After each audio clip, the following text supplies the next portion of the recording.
Hello friends, healthy India മലയാളത്തിലേക്ക് എല്ലാവർക്കും സ്വാഗതം.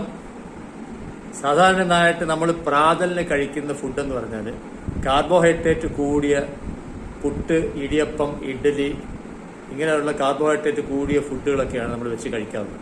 അപ്പോൾ നിങ്ങൾ അതിനൊന്നും മെനക്കെടാതെ നിങ്ങൾക്ക് വളരെ സമ്പുഷ്ടമായ, അതായത് എല്ലാ ന്യൂട്രിയൻസും ചേർന്ന ഒരു സിമ്പിളായിട്ടുള്ള ഒരു സ്മൂത്തി, അതായത് ഒരു ഡ്രിങ്കിനെ കുറിച്ചാണ് ഞാൻ പറയാൻ പോകുന്നത്.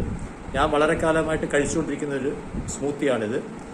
ഇത് നിങ്ങൾ കഴിച്ചാൽ നിങ്ങൾക്ക് ആവശ്യമുള്ള എനർജി അതിനകത്ത് നിന്ന് കിട്ടും. അതോടൊപ്പം നിങ്ങൾക്ക് കൂടുതൽ രാവിലെ ഫുഡ് ഉണ്ടാക്കി മെനക്കെടേണ്ട ആവശ്യമില്ല. ഇതൊരു 10 മിനിറ്റ് കൊണ്ട് ഉണ്ടാക്കാവുന്ന ഒരു സംഭവമാണ് ഇത്. അതിനെക്കുറിച്ച് ഞാൻ പറഞ്ഞുതരാം. ഈ 4 ഇൻഗ്രീഡിയൻസ് വെച്ചാണ് ഞാൻ ഇന്ന് സ്മൂത്തി ഉണ്ടാക്കാൻ പോകുന്നത്. ഇതെല്ലാം എല്ലാ കടകളിലും കിട്ടുന്ന സാധനമാണ്. കേരളത്തിൽ വളരെ സുലഭമായി കിട്ടുന്ന സംഭവങ്ങളാണിത്.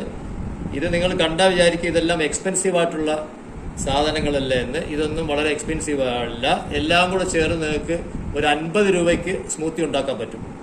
ഒരു 10-12 ബദാം കുതിർത്ത് വെച്ചതിന് ശേഷം തൊലിയെടുത്ത് മാറ്റി വെച്ചിരിക്കുകയാണ്. പിന്നീട് ഈത്തപ്പഴം, ഒരു 5-6 ഈത്തപ്പഴം, അതിൻ്റെയും തൊലി എടുത്തതിന് ശേഷം, അതിൻ്റെ കുരു എടുത്തതിന് ശേഷം വൃത്തിയാക്കി വെച്ചിരിക്കുന്നു. ഒരു 10-12 അണ്ടിപ്പരിപ്പ് വെള്ളത്തിൽ ഒരു അരമണിക്കൂർ കുതിർത്തതിന് ശേഷം വയ്ക്കുക. റോബസ്റ്റ പഴം, ഈ ചെറിയ പഴമാണെങ്കിൽ ഒരു 2 പഴം എടുക്കുക. ഒരു ദിവസം നിങ്ങൾ റോബസ്റ്റ പഴം ഇടുകയാണെങ്കിൽ മറ്റൊരു ദിവസം നിങ്ങൾക്ക് വേണമെന്നുണ്ടെങ്കിൽ അവക്കാഡോ ഇട്ട് കഴിക്കാം. 3-ാമത്തെ ദിവസം നിങ്ങൾക്ക് വേണമെങ്കിൽ പപ്പായ ഇട്ട് കഴിക്കാം. അങ്ങനെ ഓരോ ഫ്രൂട്ട് വേണമെങ്കിൽ നിങ്ങൾക്ക് മാറ്റാം. അപ്പോൾ ഞാൻ സാധാരണയായിട്ട് ഉണ്ടാക്കുന്നത് ഈ 4 ഇൻഗ്രീഡിയൻസ് വെച്ചിട്ടാണ് ഉണ്ടാക്കുന്നത്.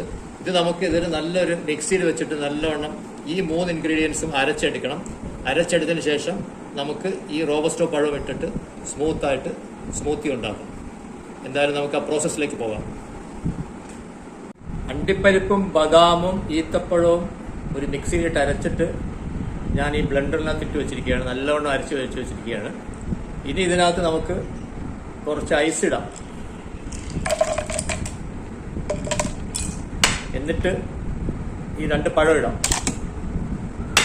എന്നിട്ട് നമുക്ക് ഈ ബ്ലെൻഡർ നല്ലവണ്ണം മിക്സ് ചെയ്തെടുക്കാം.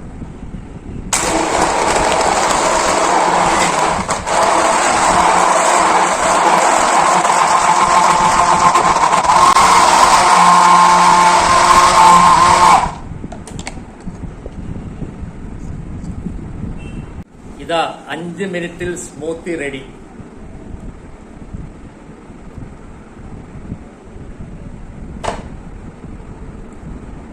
ഇതാണ് ഞാൻ പറഞ്ഞ സ്മൂത്തി.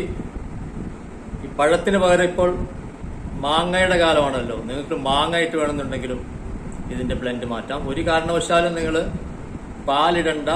പാലിന് പകരമാണ് ബദാം അരച്ചിരിക്കുന്നത്. അതായത് ബദാം മിൽക്ക് ഇതിനകത്തുണ്ട്. പഞ്ചസാര ഇടണ്ട.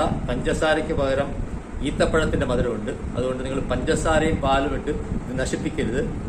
ഇതുപോലെ സ്മൂത്തി ഉണ്ടാക്കി നിങ്ങൾ കുടിച്ചു നോക്കൂ.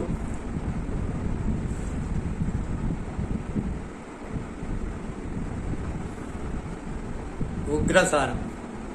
രാവിലെ നിങ്ങൾ ചായ കുടിക്കരുത്, ഒന്നും ചെയ്യരുത്. ഈ സ്മൂത്തി മാത്രം ഉണ്ടാക്കി കുടിച്ചു കഴിഞ്ഞാൽ നിങ്ങളെ ഗട്ട് ബാക്ടീരിയാസിനുള്ള മൊത്തം ഫുഡ് ഇതിനകത്ത് കിട്ടും. ഇതിനകത്തുള്ള ഓരോ ഇൻഗ്രീഡിയൻസും ഗട്ട് ബാക്ടീരിയാസ് ഇഷ്ടപ്പെടുന്ന സാധനമാണ്. അതോടൊപ്പം നിങ്ങൾ ഇതൊരു ഗ്ലാസ് കുടിച്ചു കഴിഞ്ഞാൽ നിങ്ങൾക്ക് 450 കാലറി എനർജി ഇതിൽ നിന്ന് കിട്ടും. പിന്നെ നിങ്ങൾ കാർബോഹൈഡ്രേറ്റ് ഫുഡിലേക്ക് പോകേണ്ട ആവശ്യമേ ഇല്ല. അതുപോലെ ഇന്നു മുതൽ നിങ്ങളിത് കുടിച്ച് ശീലിക്കൂ. തടിയുള്ളവർക്ക് ഏറ്റവും ബെസ്റ്റാണ്. തടി കുറയ്ക്കാൻ പറ്റിയ ഒരു ഫുഡാണിത്. രാവിലെ കാർബോഹൈഡ്രേറ്റ് ഫുഡ് കഴിക്കാതെ ഒരു 2 മാസം ഇത് മാത്രം കഴിച്ചു കൊടുക്കൂ. നിങ്ങളെ തടിയെല്ലാം കുറഞ്ഞു കിട്ടും. ഒരു 10 കിലോ ഇല്ലെങ്കിൽ കുറഞ്ഞില്ലെന്നുണ്ടെങ്കിൽ ഞാൻ തോറ്റു തൊപ്പിയിടും. എന്തായാലും ഈ വീഡിയോ നിങ്ങൾക്ക് ഇഷ്ടപ്പെട്ടാൽ നിങ്ങളുടെ സുഹൃത്തുക്കൾക്ക് അയച്ചു കൊടുക്കുക.